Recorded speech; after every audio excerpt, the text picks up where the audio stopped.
Brian Powell of I Run Far here with Dylan Bowman after his third place finish at the 2020 Transgrancanaria. How are you doing, Dylan? Pretty haggard, to be honest. I think we probably both are, but it's been a long day for both of us, or 2 days. Oh, but wow, what a wild ride it was, and yeah, really happy with the result. So, how do you decide to kick off your season with a 128K of race that turns out to be harder than you expect? Right. Well, it's my second time here on the island, so there's a lot of different reasons for me deciding to kind of kick off the season here. One was because the last time went really poorly, and I wanted to sort of like, one of my ideas this year as part of like coming back from injury and stuff was to go back to races where I had a tough time, maybe the first go around. So that was one of the reasons, and the timing is good. The climate is nice coming from Portland, Oregon, and I was supposed to be going to an event with the North Face in a couple of weeks in Annecy, so I was just going to hang out here for a couple of weeks. That's of course been canceled because of the coronavirus.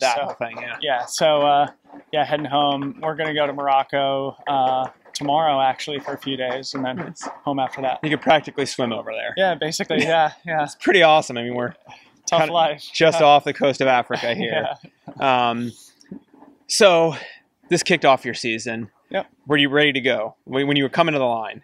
Honestly, no. Like, I've just had so little confidence recently that I'm surprised and relieved more than anything to actually put together a good run. Yeah. I went to Sean O'Brien and did the 50 miler there, just sort of like as a long sunny training day to try and simulate the conditions here on the island. But, to be honest, all week this week, I was not really feeling it. Just sort of like both, physically, energy wise, just so is that lack of confidence, or is that lack of stoke? Because what was lacking? I mean, I think it's mostly just like, lack of confidence, having gone through sort of like a tough year for the first time in my career.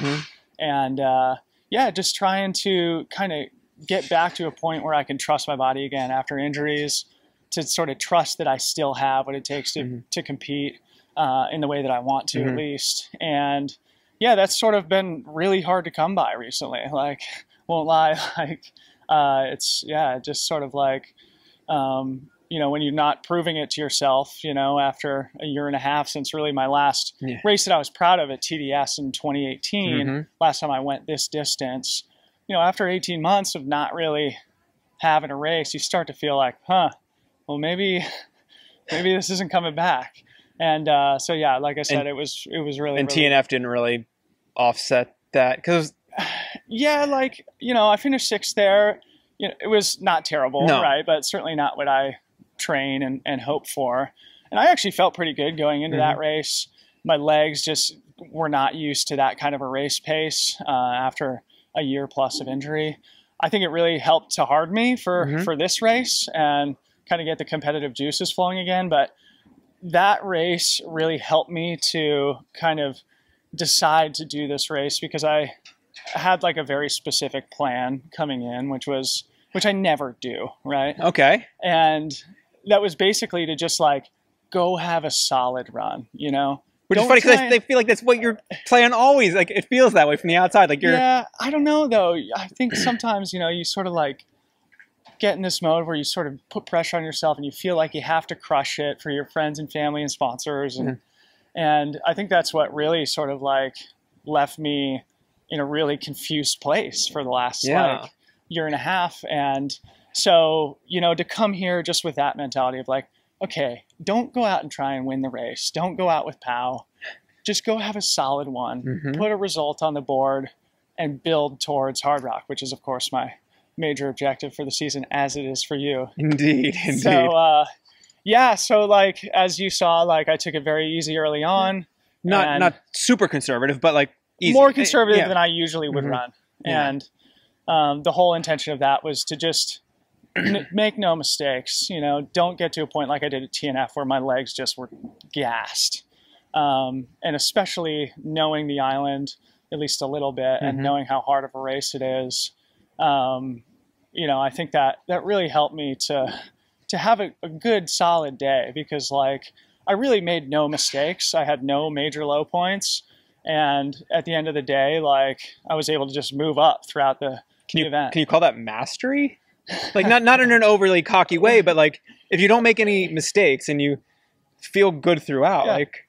Well, I mean, like I actually counted recently, and this was my 52nd ultramarathon, if you can believe that.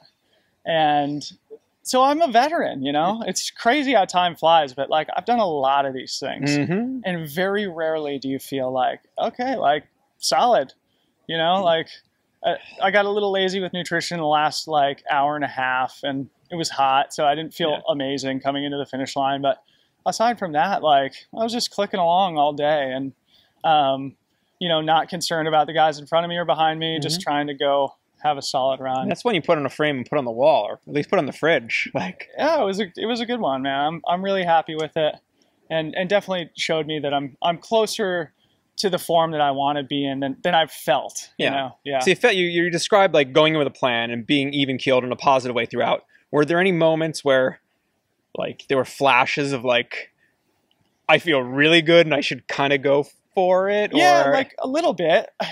One of the things that I always look for in my racing is like, how am I climbing late in the race? You know, because I think that's a good indication of how you're pacing it. And that's the time in which you're most likely to make up time or put time into your competition is who's climbing the best late in the race, right? And I mean, I just was climbing good again, finally. And it felt like it's been forever. And I intentionally took all the downhill super easy, just knowing that once you get to the top, you just bomb all the way down, and very technical, hard, steep trail.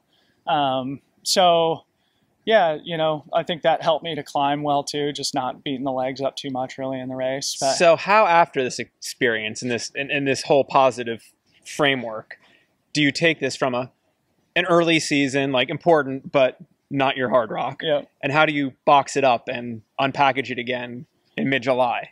Well, so there's just like so many different positives, I think, that came from the run. Not only the fact that I was able to redeem a really poor performance from 2014. The 15th of this month of March will be the 5-year anniversary from my heat stroke that you might remember in 2015. Yeah, a little bit of that. And I really haven't felt normal in hot temperatures since then. And I actually felt pretty good in the heat today. It's an extremely technical race, as you know, and I wasn't wearing any ankle braces. And, you know, that's like, for me, I mean, that's been my Achilles heel, especially in the last year. It's just like having confidence in my feet, and to not wear the braces and to feel good on the technical trail. Just like, thank you, you know, just like finally like starting to feel a little bit normal. And so, yeah, like that's the key, is to sort of like put the brick in the wall towards hard rock, and, you know, understand that like, I definitely still don't feel like 100%. But what I was able to show myself is that I'm not as far off as I felt, you know, and being behind Pau and Pablo, who ran amazing races. Those guys are incredible. I wasn't like that far behind. I spent a lot of time off course too. And so like, I was really pleased to be like, at least, you know, within 30 or 40 minutes. How do you not get overly frustrated with that? Or, you know, the whole thing for me was just go out and enjoy it. And even when you hit yourself in the head with a branch?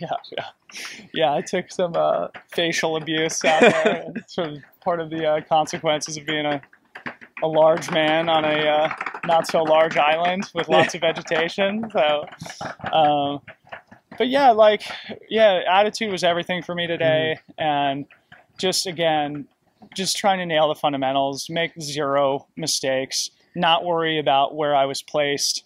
But again, like, when you make zero mistakes, you ultimately place better than you would otherwise. I'm seeing like so many teaching moments in this. Like, so like now here you are, you're 5 months out from, or 5 and change out from, or 5.5 out from hard rock. Like, do you now approach that from that whole period as like you did today, and just like, don't aim to hit those next 5.5 months out of the ballpark, but to be solid throughout, not make any mistakes, and feel good to the goal? Yeah, I mean, 100%. And that, I think, is something that I lost track of a little bit. Having a really successful 2018, you start to feel like, oh, I need to continue to prove myself and get away from the things that have worked for me in my career and gotten me to a point where I can be competitive in most races that I enter. But yeah, like when you at Hard Rock, for example, like be racing against Xavier and Francois and Jason Schlarb, Jeff Browning, among others. And yeah, like it's just important for me to not unnecessarily, in the same way that I was thinking this morning, like, okay, I'm not going to try and keep up with Powell, you know, like he's won this race 3 years in a row in ridiculously fast times and tough conditions on an insanely hard course. Like that's not going to lead to me having my best race, you know? So yeah, I mean, being a Colorado boy, I'm excited to get to the San Juans. But overtraining in April is not going to be the ticket to hanging with Francois, is it? No. This is going to be the major, like, you know, massive long run leading into it. I'll do the VVX race in May and then go to Colorado and march around in the San Juans for a few weeks before the race. Let me know when you have an easy day. Yeah. I'll show you around. Hell yeah. Dylan, congrats on a great run and nice race out there. Thanks, man. Yeah.